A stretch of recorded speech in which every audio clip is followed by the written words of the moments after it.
ठाणे गुन्हे शाखेच्या अंमली पदार्थ विरोधी पथकाची मोठी कारवाई. 3 कोटीहून अधिक किमतीचा चरस आणि ट्रामाडॉल कॅप्सूल जप्त. ठाणे शहर गुन्हे शाखेच्या अंमली पदार्थ विरोधी पथकाने मोठी कारवाई करत तब्बल 3,03,64,814 रुपयांचा मुद्देमाल जप्त केलाय.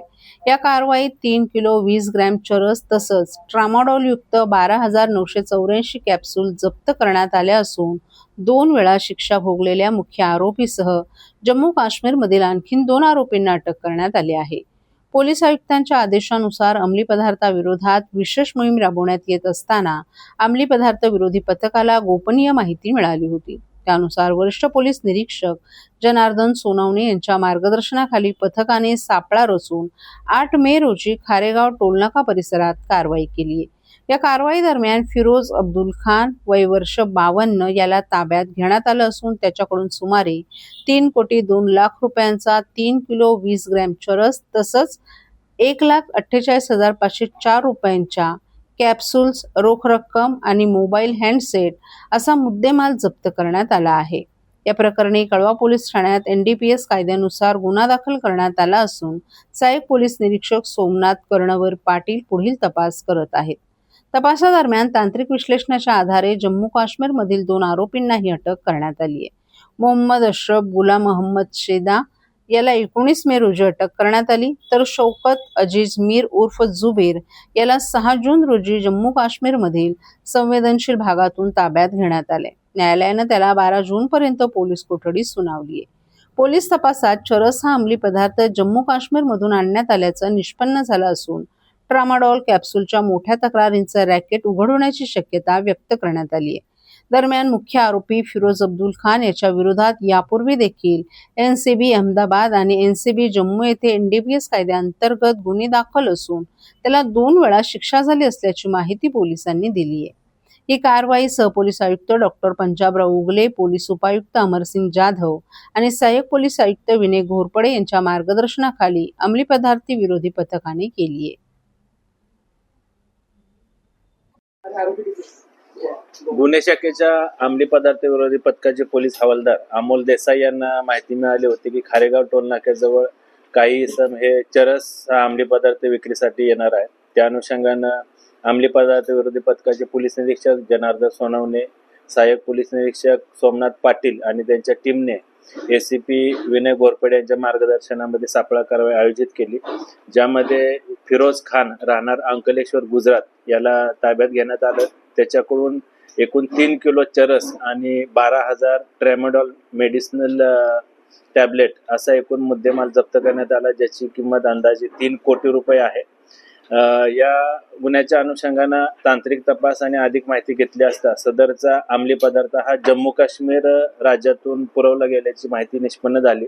त्या अनुषंगानं अंमली पदार्थ विरोधी पथकाची टीम ही जम्मू काश्मीर येथे गेली. त्या गुन्ह्याच्या तपासामध्ये 2 आरोपी निष्पन्न झाले. एक मोहम्मद अशरफ हा राहणार अनंतनाग जम्मू काश्मीर आणि दुसरा शौकत अजीज मीर राहणार कुपवाडा जम्मू काश्मीर या दोन्ही आरोपींना अंमली पदार्थ विरोधी पथकाच्या टीमने जम्मू काश्मीर येथून ताब्यात घेतलं. त्यांना अरेस्ट करण्यात आलेली आहे. यामध्ये शौकत अजीज मीर याची पोलीस कोठडी ही 12 जून पर्यंत आहे.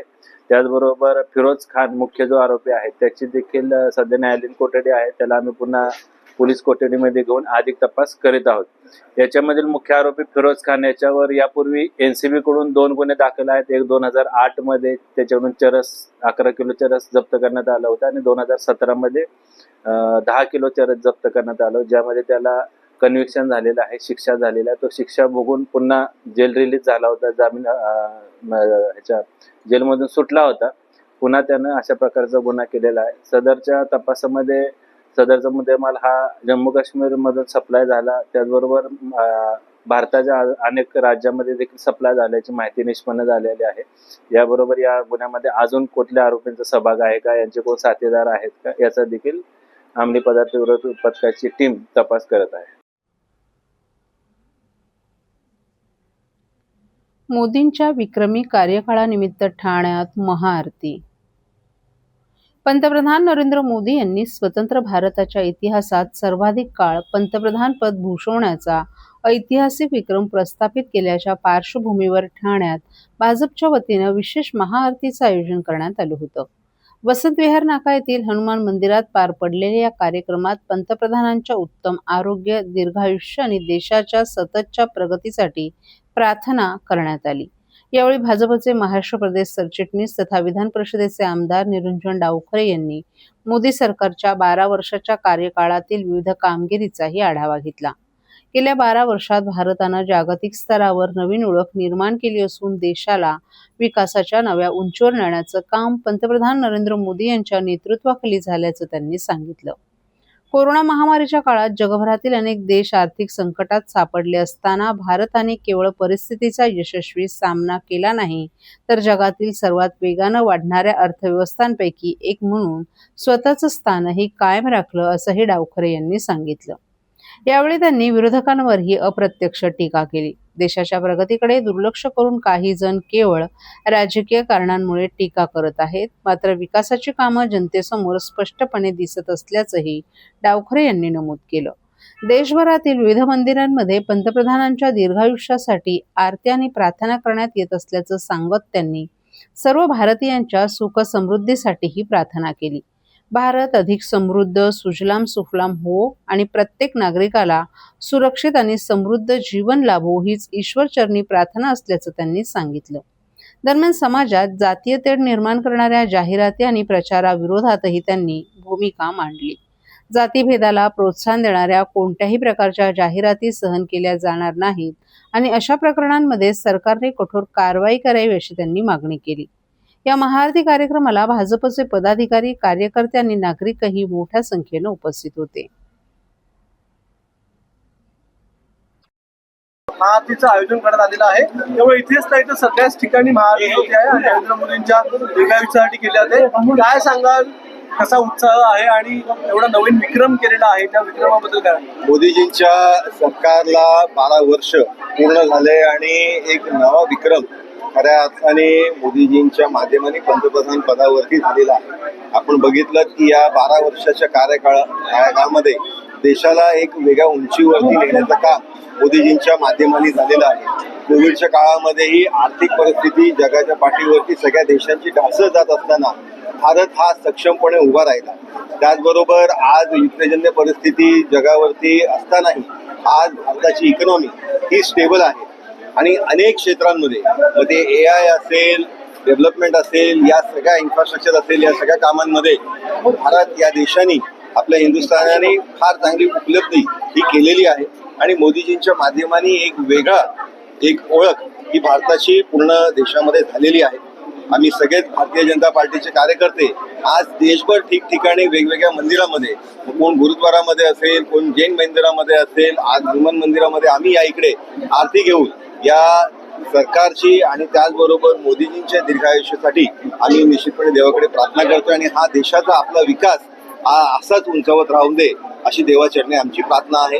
सर्वच भारतीय नागरिकांना चांगली परिस्थिती, चांगली आर्थिक परिस्थिती, सुफलाम आपला देश होऊ दे हीच देवाचरणी प्रार्थना. सर्व नागरिकांना आवाहन करण्यात येत आहे की सध्या डासांमार्फत पसरणाऱ्या डेंग्यू या आजाराचा प्रसार रोखण्यासाठी प्रत्येकाने पुढील प्रमाणे कार्यवाही करावी. डेंग्यू आजार एडिस इजिप्ती हा डास चावल्याने होतो. या डासांची पैदास साचलेल्या किंवा साचवलेल्या स्वच्छ पाण्यामध्ये होते. 8 दिवसांपेक्षा जास्त दिवस पाणी उघडे व साचून राहिल्यास त्यात डास अंडी घालतात. अंड्यांच्या अळ्या तयार होऊन पुढे डास तयार होतात. यासाठी आपल्या घरातील पाणी साठे, उदाहरणार्थ बॅरल्स, पिंपे, टाक्या, हौद, रांजणे इत्यादी दर आठवड्याला रिकामे करून घासून पुसून कोरडे करून पुन्हा भरावे. 1 दिवस कोरडा दिवस म्हणून पाळावा. पाणी साठ्यांना घट्ट झाकणे बसवावीत किंवा जुनी साडी, चादर, धोतर यांनी बांधून झाकून ठेवावीत, म्हणजे डास त्यात जाऊन अंडी घालणार नाहीत. घराच्या गच्चीवर, आजूबाजूला, अंगणात कोठेही पाणी साचू देऊ नये. भंगार सामान उघड्यावर टाकू नये, उदाहरणार्थ टायर्स, प्लास्टिक सामान, कुंड्या, टाकाऊ वस्तू इत्यादी. अशा सामानात पावसाचे पाणी साठून त्यात डेंग्यूच्या डासांची पैदास होते. घरातील कूलर्स, फ्रीजच्या पाठीमागील ट्रे हे देखील वेळोवेळी कोरडे करावेत. लक्षात ठेवा, नुसत्या फवारणीने डास घनता कमी होत नाही, तर त्यासाठी डास पैदास ठिकाणे नष्ट करणे ही आपल्या सर्वांची जबाबदारी आहे. कोणताही ताप अंगावर न काढता जवळच्या शासकीय रुग्णालयात मोफत औषधोपचार घ्या. अशा प्रकारे नागरिकांनी सहकार्य केल्यास डेंग्यूचा प्रसार रोखणे सहज शक्य आहे.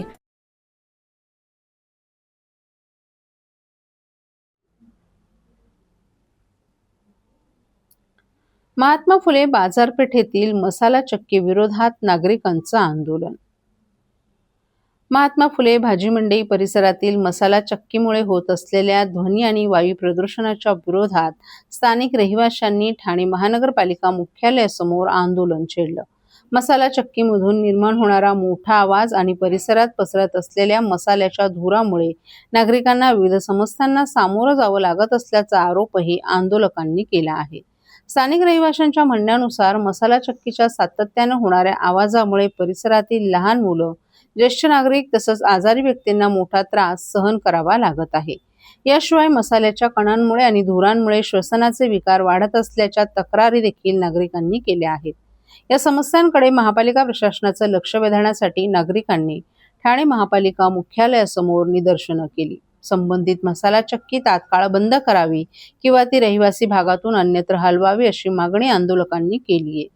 दरम्यान नागरिकांच्या आंदोलनामुळे या प्रश्नाकडे प्रशासनाचं लक्ष वेधलं गेलं असून याबाबत महापालिकेकडून काय निर्णय घेतला जातो याकडे परिसरातील रहिवाशांचं लक्ष लागलंय. माझं नाव सुजाता वरे आहे. मी महात्मा फुले मार्केटमध्ये महावीर गुंजमध्ये राहते. तर गेले 2-3 वर्ष झाले कंटिन्युअसली आवाज येत राहतो आणि त्यामुळे असं होतं की आम्हाला ना झोप व्यवस्थित मिळते ना, मुलांचे अभ्यास व्यवस्थित होतात. परत आजार पण वाढले, त्यामुळे दमा, सर्दी, खोकले होतात. कारण कंटिन्युअसली त्या मसाल्याचे जे वास येत राहतो ना, त्याने त्रास होतो. परत आमचे दुकानं सुद्धा आहेत तिथे, तर आमचे जे मिस्टर जातात, सकाळी जातात ते रात्री येतात, तर त्यांनाही भयंकर त्रास होतो. अधनं आजारपणं चालू असतात. त्यामुळे असंही होतं. मध्यंतरी प्रशासनाने येऊन कारवाई केली होती, पण परत आता ती सुरुवात झाली आहे. तर काय, कोण त्यांना पाठिंबा देतं याचा जरा पाठपुरावा करून आम्हाला कायमस्वरूपी यातनं सुटका मिळेल ह्याची काळजी घ्यावी ही विनंती आहे.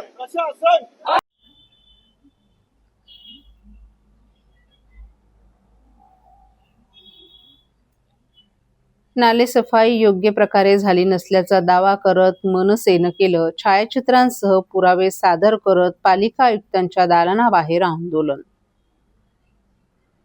ठाण्यात नालेसफाई योग्य प्रकारे झाली नसल्याचा दावा करत महाराष्ट्र नवनिर्माण सेनेनं छायाचित्रांसह पुरावे सादर करत महापालिका आयुक्तांच्या दालनाबाहेर आंदोलन केलं. पाऊस येताच नाल्यातील कचरा वाहून जाईल अशी मानसिकता ठेकेदाराची असल्याचा आरोप करत अशा ठेकेदारांना काळ्या यादीत टाकण्याची मागणी मनसेनं केली आहे. दरम्यान 7 दिवसात नालेसफाई पूर्ण करण्याचं आश्वासन देत अधिकाऱ्यांनाही समज दिली जाईल असं आयुक्तांनी स्पष्ट केले. ठाणे महापालिका क्षेत्रात पावसाळ्यात नाले तुंबून आपत्कालीन परिस्थिती निर्माण होण्याची शक्यता असते. ही बाब लक्षात घेऊन ठाणे महापालिका प्रशासन दरवर्षी पावसाळ्यापूर्वी नालेसफाईची कामे हातात घेतात. 31 मे पर्यंत ही कामं पूर्ण करण्याची मुदत ठेकेदारांना देण्यात आली होती. त्यानंतर 5 जून पर्यंत मुदत वाढवण्यात आली होती. मात्र ही मुदत उलटूनही कामं पूर्ण झाली नसल्याचं समोर आले. याच मुद्द्यावरून मनसेचे ठाणे शहराध्यक्ष रवींद्र मोरे यांनी आज आयुक्त सौरभ राव यांच्या दालनाबाहेर आंदोलन केलं.